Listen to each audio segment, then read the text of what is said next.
Hello, my friends, and welcome to Kurt Berglund's Baseball World. You know, there's two questions that I'm constantly asked in my travels as your baseball ambassador.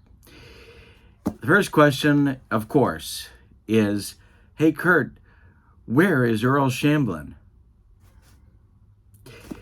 And the second question is, Kurt, what is an authentic unboxing?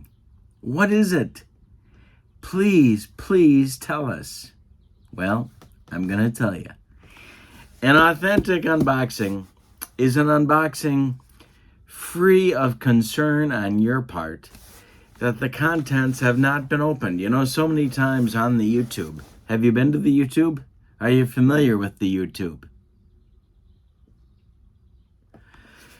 So often on the YouTube, we come across unboxing videos, but it's clear to anybody with a pair of eyes that the contents have been opened, reviewed, and then crammed back inside in some pathetic attempt to fool you, the YouTube viewer. Well, when you come to Kurt Berglund's Baseball World, you can expect more. You demand more, and you get it from Kurt Berglund. This box has been hermetically sealed in a mayonnaise jar on Funk and Wagnall's porch since noon today. No one knows the contents except, of course, the shipper. So, we're going to take a look inside and see what's here and how it all connects to future offerings on my channel. Join me, won't you? Now, when it comes to hermetically sealed boxes, my friends, they don't usually let me have the sharp implements. I get a lot of pesky questions like, Kurt, what are you doing with those? Kurt, are you off your medication? And Kurt, you really shouldn't be handling those. So, I have to do it on the down low, on the QT. Are you familiar with the down low? Are you familiar with the QT? So, we're going to crack into this baby. We're not going to rip. That's a different thing. Cracking and ripping are different activities. But we are going to open the hermetically sealed baggage. Are you familiar with the baggaging? All right, let's get into this baby and see what's inside. Shall we? All right. And of course, my friends, I brought my guns. Because you never know when. I hope you have your tickets to the gun show. There we go. All right. Now we're ready. And I can see that it's already looking like the guns will be necessary. Oh boy. Yep. Breaking them out. Breaking out the guns. Sometimes the hermetically sealed baggaging is a little more than I can get even with the guns, even with the use of the guns. Okay, and we're in. We are in, baby. They thought they could keep us out, but no.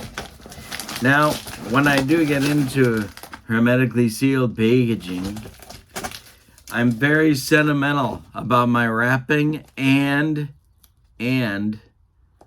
the insulation, the packaging inside the packaging.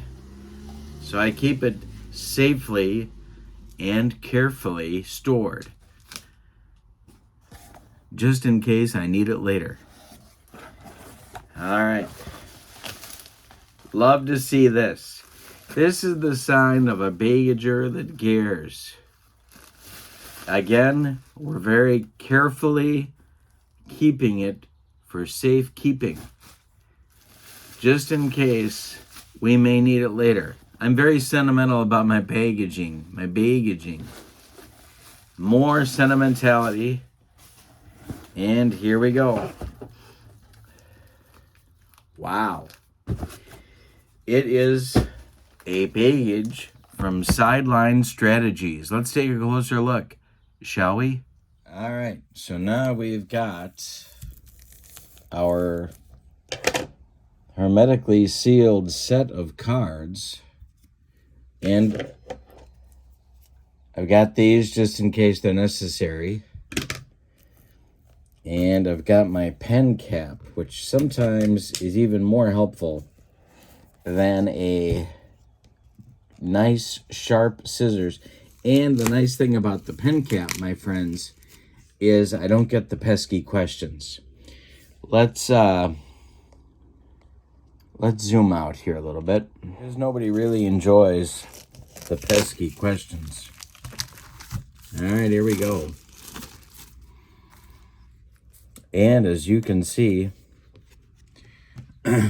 in the filed under the things that scare the bejesus out of Kurt file is the fact that I remember that Mike Tyson hit a pinch home run off Fernando Valenzuela in 1981 for the Cubs. Now, I don't know if you know much about Mike Tyson in 1981, but he wasn't A, getting a lot of playing time, and B, hitting a lot of home runs.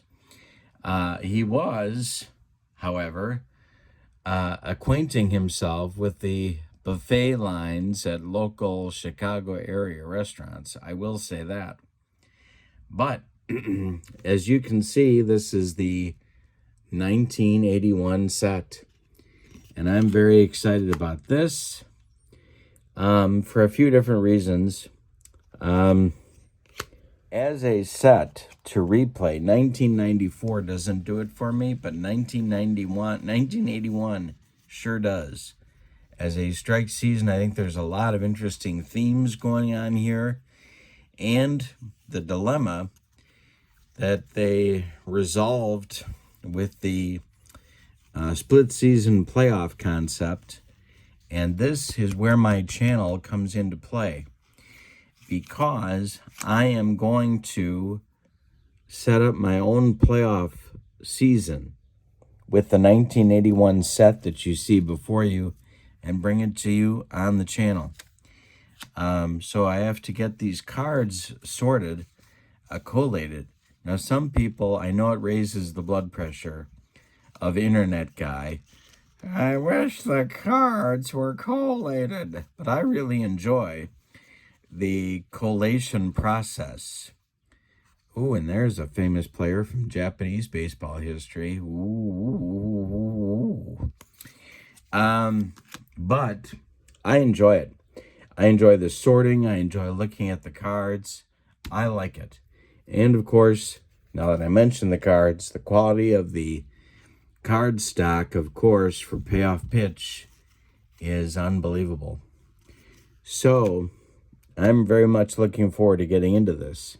Now, the new playoff format that I have envisioned for this set of cards involves the first 4 teams in each division, the 4 best records of the combined seasons, first half plus the second half. Then you look at the four best teams in each division, and that sets up your first round of playoffs.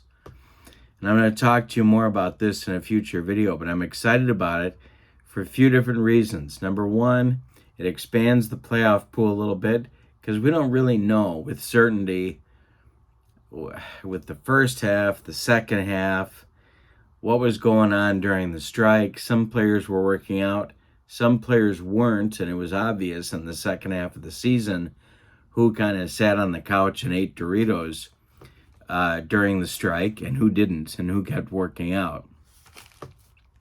So we don't really know, but I think with the first 4 teams in each division, we can get a pretty good picture of who ought to be in the playoffs. I'm going to make that first round very short. It's going to be best of 3, and then we'll get down to 2 teams in each division. That'll be best of 5. And then the League Championship Series will also be best of 5, as they used to be back then. And then the World Series will be best of 7. And the vast majority of these games are going to be brought to you on the channel. I'm going to be doing this summer. Very excited to bring this to you. 1981, there's a lot of stuff you can do with a 1981 set. You can fill in the missing games and see what happened there. Someday I'm going to do that, probably with this set of cards, and just see what the races ended up looking like. And I'm also very excited. Brewers were good. That's a good thing. The Cubs were in their last year owned by the Wrigley family. They were about to be sold to the Tribune Company, and they were, I believe that was approved in September of 81.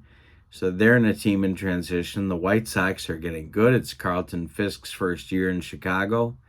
And the Oakland A's, Billy Ball. There's so many teams that are interesting in 81, and I want to see who flourishes in this playoff system. Plus, the Cardinals and the Reds, who had the best records in their respective divisions in this system, get into my playoff system, and now they've got to put up or shut up. So it's going to be a lot of fun. I hope you'll join me with the 1981 Payoff Pitch set. I can't wait to get started. This has been your authentic unboxing. Don't forget to check out channel membership. Lots more going on the members side of my channel. Check that out. The link is in the description for this video. In the meantime, have a great evening. Make sure your unboxings are authentic, my friends. Hermetically sealed. That's the key. Have a great evening. So long, everybody.